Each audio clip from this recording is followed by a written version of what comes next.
इस खबर के प्रायोजक हैं जूनियर जंक्शन स्कूल। नामांकन जारी है, आप अपने बच्चों के उज्जवल भविष्य के लिए नामांकन कराएं। अभी मैं रांची में हूँ, रांची मीनाक्षी नेत्रालय, और मीनाक्षी नेत्रालय के निदेशक हैं डॉक्टर अभिषेक, जो चतरा में तूफानी दौरा तो नेताओं का होता है, लेकिन इसे मैं दौरा ही कहूँगा, क्योंकि अपने रांची आवास और संस्थान को छोड़कर, अपने बिजनेस को छोड़कर, उन गरीबों और वंचितों की दवाई, चाहे सेवा कह लीजिए, कुछ भी कह लीजिए, हेल्थ चेकअप कैंप लगाते हैं और उनकी सेवा करते हैं। लोग इनको भगवान मानते हैं। लोग भगवान मानते हैं तो भगवान से कम भी नहीं है, क्योंकि जो गरीब का आँख, कान, मुंह और तबीयत ठीक हो जाए तो इंसान भी भगवान बन जाता है। मैं अभी डॉक्टर अभिषेक से बात करूंगा। एक तूफानी दौरा अभिषेक जी, और लोगों का नज़रिया आपके प्रति भगवान का कैसा लगता है? ये तूफानी दौरा नहीं है। एक्चुअली लोग इसको अलग अलग तरीके से इंटरप्रेट करेंगे। ये समझना कि टाइम आपके पास लिमिटेड है, ये आपको सजगता दे देता है। कहीं ना कहीं आप सजग इंसान हो जाते हैं कि नहीं, मेरे पास टाइम कम है। ऐसा नहीं है कि मैं परमानेंटली यहाँ रहने वाला हूँ। एक समय आएगा कि हम लोग यहाँ एग्जिस्ट नहीं करेंगे, जो अभी बात कर रहे हैं। अगर ये अवेयरनेस रहेगा तो आप अपने लाइफ के साथ ज़्यादा जस्टिस कर पाइएगा और टाइम को बेहतर तरीके से यूटिलाइज कर पाइएगा। नहीं तो बहुत सारे टाइम में हम लोग अपने कंफर्ट, अपने इजी लाइफ, टाइम वेस्ट करते हैं कंफर्ट और इजी लाइफ के मामले में, और हमें दूसरे के बारे में क्यों सोचना है। हमारा जीवन जो है इस पे ही टिका हुआ है कि हम अपने पूरे जीवन काल में किस तरह के कर्म कर रहे हैं, उसका क्वालिटी कैसा है, और सबसे बड़ी चीज है कि इस ब्रह्मांड को चलाने में हमारी क्या योगदान हुई, और मैं कितने लोगों को तकलीफ से दूर ले गया, और कितने लोगों के, चाहे वो वैचारिक हो, चाहे आध्यात्मिक हो, चाहे वो मानसिक हो, हर लेवल पे कितना मदद कर पाया। तो ये केवल मेडिकल कैंप नहीं है, ये एक बहुत बड़ा प्लेटफॉर्म है। अगर आप किसी को इमीडिएट हेल्प करेंगे तो उनको तुरंत मजा आता है, इसलिए वो उस तरह के वो सिस्टम से जुड़ना चाहते हैं। इसलिए मेडिकल कैंप तो है ही, उससे ह्यूज हेल्प हम लोग कर पा रहे हैं। लेकिन एक सोसाइटी में ट्रांसफॉर्मेशन भी, कि हमें वो बौद्धिक रूप से, आध्यात्मिक रूप से, मानसिक रूप से, या जीवन दर्शन के रूप में उनको कि किस तरह का उनका थॉट प्रोसेस होना चाहिए, और कैसे हम पूरे बेसिकली एक huge contribution as a nation पूरे वर्ल्ड में दे सके, इसकी तैयारी हम लोग को करना चाहिए। क्योंकि भारत को विश्व गुरु बनना बहुत जरूरी है। इंडियन सोसाइटी जो है अभी एक डॉगमेटिक सोसाइटी है, और इंडियन सोसाइटी जब तक स्पिरिचुअल सोसाइटी नहीं बनेगी तब तक भारत विश्व गुरु नहीं बन पाएगा। और भारत का विश्व गुरु बनना पूरे वर्ल्ड के लिए जरूरी है, क्योंकि जहां पे डेवलपमेंट विदाउट स्पिरिचुअलिटी होगा, वो एक ब्लैक होल में जाके एंड कर जाएगा। वहां लगेगा नहीं कि इसके बाद मैं क्या करूं। मेटलिज्म के वो चकाचौंध में धीरे धीरे आदमी कंफ्यूजन पैदा होने लगता है, उसका चित्त डिस्टर्ब हो जाता है, वो गलत को सही, सही को गलत समझने लगता है। तो डेवलपमेंट विथ स्पिरिचुअलिटी ही एक मॉडल है जिससे अनंत काल तक आप बहुत रिलेवेंट रह सकते हैं, लाइफ के डायमेंशन को टच कर सकते हैं। नहीं तो आजकल आप खुशी खरीद रहे हैं पैसे से, और उसके लिए कमाना पड़ेगा, तो पूरी जीवन तो इसी में निकल जा रही है। तो उससे हम लाइफ के अदर डायमेंशन को ठीक से समझ नहीं पा रहे। तो ये हमारे लिए एक प्रयास है कि कैसे मैं लाइफ और अरेंजमेंट के बीच में लोगों को फर्क बता सकूं। साथ ही साथ आप अपनी सक्षमता जैसी बढ़ाते हैं और मदद करने की आपकी तीव्र इच्छा होती है, तो आप धीरे धीरे बड़े बड़े प्लेटफॉर्म की तलाश करने लगते हैं। तो एज ए डॉक्टर मैंने बहुत सारे लाइफ को ट्रांसफॉर्म किया, बहुत वैसे लोगों को हमने मदद किया। तो अब कहीं ना कहीं ये, चूंकि गांव से मैं निकला हूं, तो अब गांव तक मेरा नज़र जा रहा है। मैं वहाँ एक चमक देखना चाहता हूँ। जो बच्चे हैं उनमें एक विचार होना चाहिए, एक कहीं ना कहीं विजन होना चाहिए, एक साथ में जीवन में मिशन होना चाहिए, ड्रीम होना चाहिए। तो जिसको मैं जी के आज यहाँ पे पहुँचा हूँ, तो उस सॉफ्टवेयर को मैं इंस्टॉल करना चाहता हूँ, और एक बड़े प्लेटफॉर्म के रूप में चतरा संसदीय क्षेत्र हम लोग चूज किए हैं कि वहाँ अभी चतरा, लातेहार, पांके ऐसे जगह है कि जहाँ पे मुझे लगता है कि अभी हम लोग 50 से 60 साल पीछे हैं, अगर नेशनल जो कंडीशन है इंडिया को उसके हिसाब से देखा जाए तो। ये बहुत दयनीय स्थिति है। अगर वहाँ पे बहुत एक्टिव एफर्ट न दिया जाए, चमत्कार जब तक न किया जाए, तो मेन स्ट्रीम का सोसाइटी बन ही नहीं सकता है। तो ये हमारे लिए एक बहुत बड़ा चुनौती भी है, सेम टाइम अपॉर्चुनिटी भी है। मैं इसको चुनौती नहीं अपॉर्चुनिटी समझ रहा हूँ कि मेरा जीवन कैसे ह्यूमैनिटी के लिए यूज हो पाएगा और मैं कैसे अपने आप को एक बड़ा काम में लगा सकूं। क्योंकि जब आदमी अपने आप को इवॉल्व कर लेता है तो उसके लिए बड़ा काम होना जरूरी है, नहीं तो उसका कहीं ना कहीं टैलेंट या उसकी सक्षमता मिस यूटिलाइज हो जाती है। तो इसलिए एक बड़े प्लेटफॉर्म पे जाके लोगों को मदद करना और साथ ही साथ एक दिशा देना कि कैसे आप बहुत बड़ा चीज सोच के उसको कर भी सकते हैं, पॉसिबल है। और एक बार जब लोग उस दिशा में चले जाएंगे तो फिर उनको मजा आने लगेगा और बहुत सारी जो कमियां हैं वो धीरे धीरे खत्म हो जाएंगी। तो मेन उद्देश्य ये नहीं है कि हमें जस्ट कुछ लोगों को मेडिकली जस्ट हेल्प करना है। एक बड़े पर्पस का एक प्लेटफॉर्म है जिसको हम लोग मेडिकल कैंप अभी कर रहे हैं, लेकिन उसका फायदा जब लोगों को बाद में समझ में आएगा, जो बाकी लोग देखेंगे या आप देखिएगा, तो आप लोगों को लगेगा कि यार आप डॉक्टर साहब इतना बड़ा विजन और इतने बड़े बदलाव के मतलब प्लान किए थे जो हम लोग उस समय नहीं समझ पाए, तभी उसको हम लोग मेडिकल कैंप ही केवल समझ पा रहे हैं। आम जनमानस यानी साधारण इंसान इस कार्य को नहीं कर सकता है, न करते देखा गया है। आप कैसे कर लेते हैं? बेसिकली एक डॉक्टर साहब मेरे से पूछे कि डॉक्टर साहब आप इतना सारा काम कैसे कर लेते हो। मैंने उनको एक ही आंसर दिया कि अगर आपका उद्देश्य बड़ा हो, पर्पस लाइफ का बड़ा हो, तो आप में वो सक्षमता अपने आप आ जाती है। आप एक इनफाइनाइट पॉसिबिलिटी इस ब्रह्मांड में जो है वो उसको टच कर सकते हैं, वो सक्षमता आप में आ सकती है।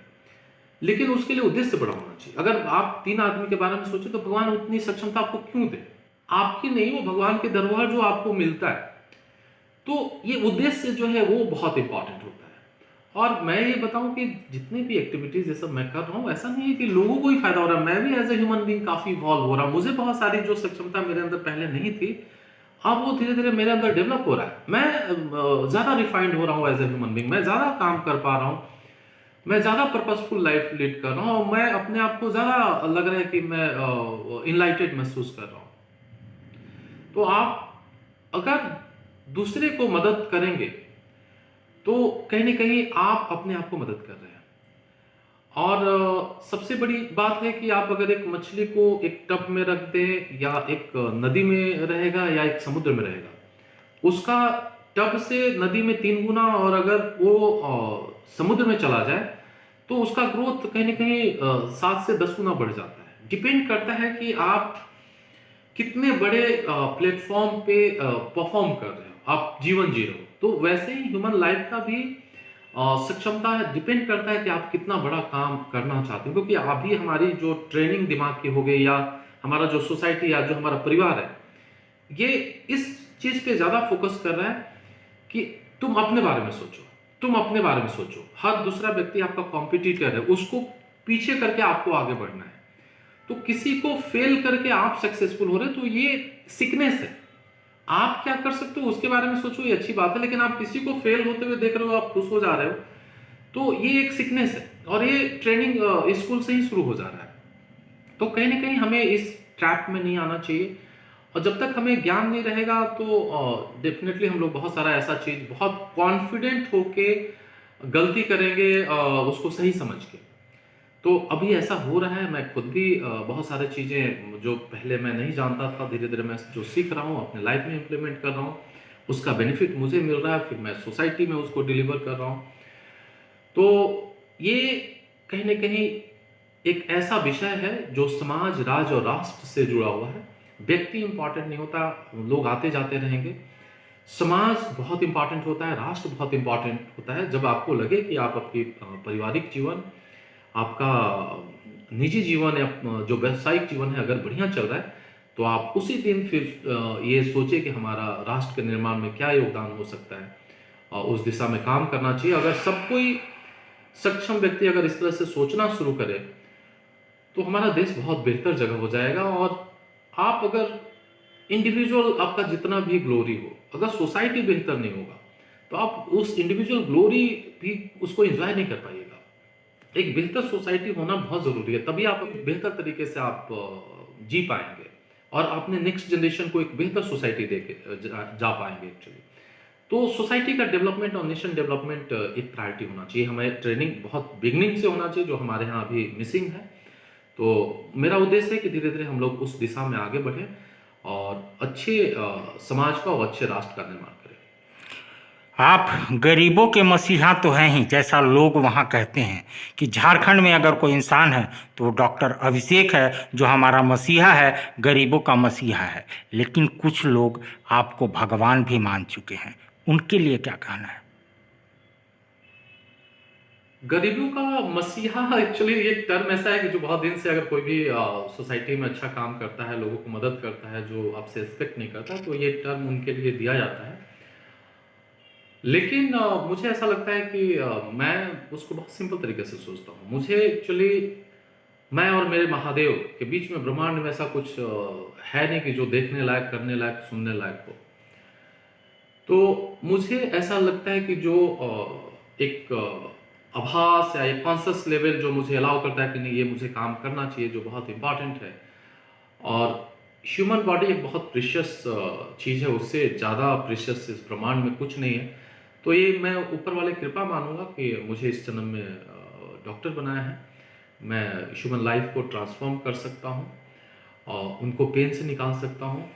तो मैं काम कर रहा हूँ, मुझे मज़ा आ रहा है। पहले तो जस्ट स्टार्ट हुआ था तो मुझे नहीं मालूम था कि मैं इतना कुछ होने वाला है और इतना ये चीज़ें आगे तक जाएंगे। लेकिन मुझे ऐसा लगा कि नहीं, जब मैं जाकर शुरू किया कैंप और जब लोगों को मदद पहुंचने लगा और जब वहाँ पे जो मैंने स्थिति देखा, खासकर मनिका और लातेहार जगह से मैंने शुरू किया था, जो जनरली वो कोई भी कमर्शियल एस्पेक्ट से वहाँ नहीं जाना चाहेगा या हॉस्पिटल रन करने के लिए वहाँ पे कोई कैंप नहीं करता है, तो शुद्ध रूप से लोगों की सेवा के लिए ही था। तो डेफिनेटली वैसे जगह जहाँ पे इंडिपेंडेंस से आज तक कभी कोई कैंप नहीं हुआ था, चाहे वो लावालौंग हो, पत्थलगढ़ा हो, गिद्धौर हो, महुआ डाँड़ हो, घारू हो, मैटलॉन्ग हो, साथ में प्रतापपुर, जोरी, हंटरगंज, कोनवाई, ये सारे ऐसे बरवाडी, ऐसे हर जगह मैं गया तो लोग ये एक ही चीज़ बोल रहे कि इंडिपेंडेंस के बाद ऐसा कोई कैंप हुआ ही नहीं था। तो मुझे लगा कि यार लगता है कि मैं कुछ इंपॉर्टेंट काम कर रहा हूँ, इंडिपेंडेंस के बाद नहीं हुआ मैं कर रहा हूँ। तो मुझे मज़ा आने लगा और लोगों का पेन जो है वो कम हो रहा है, तो मुझे लगता है कि मेरे जीवन का भी बहुत सारा तकलीफ निकलेगा, क्योंकि ये ब्रह्मांड ऐसा है कि इसमें जो भी चाहिए आपको उसको पहले देना पड़ेगा। अगर आपको रिस्पेक्ट चाहिए तो लोगों को रिस्पेक्ट करना होगा, अगर आपको प्रेम चाहिए तो दूसरे को प्रेम देना पड़ेगा, तकलीफ कम हो तो आपको दूसरे का तकलीफ कम करना होगा। तो मैं दूसरे को कितना दे रहा हूँ मुझे मालूम नहीं, लेकिन हाँ डेफिनेटली मैं सारे कार्यों के द्वारा अपने आप को बहुत बेहतर बना रहा हूँ। भगवान पे क्या कहना चाहते हैं? लोग आपको भगवान मानते हैं।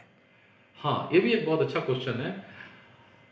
हर कोई भगवान है। जो इस ब्रह्मांड में सांस ले रहा है, चल फिर रहा है, एलाइव है, वो हर कोई भगवान है। इसको रियलाइज करना बहुत जरूरी है। बहुत सारे लोग एक्चुअली बोले कि लगता है डॉक्टर साहब में कोई दैवीय शक्ति है जिसके चलते ये सारा काम कर पा रहे हैं, नहीं तो ऐसे ये पॉसिबल नहीं था। तो मैं अपने वाइफ को एक्चुअली डॉक्टर मीनाक्षी को मैंने बोला कि लोग ये समझ नहीं पा रहे हैं वो दैवीय शक्ति सब में है, उसको कौन रियलाइज करता है। Realization is very important. Realization of truth जो है वही अल्टीमेट गोल है लाइफ का। तो अगर आप रियलाइज कर ले तो सबको ही भगवान है। कोई भी अगर जिसमें आत्मा है तो भगवान ही है, क्योंकि ये शरीर यहाँ का है, ऊपर जा नहीं सकता है, और आत्मा ऊपर का यहाँ रह नहीं सकता है। और अगर आत्मा ऊपर का है तो ऑब्वियसली भगवान का पार्ट है। तो कौन ऐसा व्यक्ति नहीं है कि जो भगवान नहीं है। हाँ, आप अब आत्मा के लेवल पे काम करेंगे, शरीर के लेवल पे काम करेंगे, मन के लेवल पे काम करेंगे, इंटेलेक्ट के लेवल पे काम करेंगे, वो आपका चॉइस हो सकता है। इसलिए भगवान सबको ही है। तो ये डॉक्टर अभिषेक मीनाक्षी नेत्रालय के निदेशक, जैसा कि ये बार बार कहते हैं, अध्यात्म अध्यात्म को सीखिए, अर्जित कीजिए, और ये अर्जित करके जो अर्जित किया है उसको बोलते हैं, उसको कहते हैं, उसको सुनाते हैं, दुखियों का दुख हरते हैं, रोगियों का रोग खत्म करते हैं। तो मैं क्या कहूँ, अगर ये ज्ञान इन्होंने अर्जित की है तो इसी का सब कुछ जो है वो उसी का है। अगर ज्ञान अर्जित कर लीजिएगा तो आप भगवान ही हो सकते हैं। जैसा कि चाहे वो हजारीबाग हो, चतरा हो, पलामू हो, लातेहार हो, गढ़वा हो, वहाँ के अगर मरीज इनको भगवान मानते हैं तो वो सिर्फ ज्ञान है और सिर्फ इनका अर्जित ज्ञान है।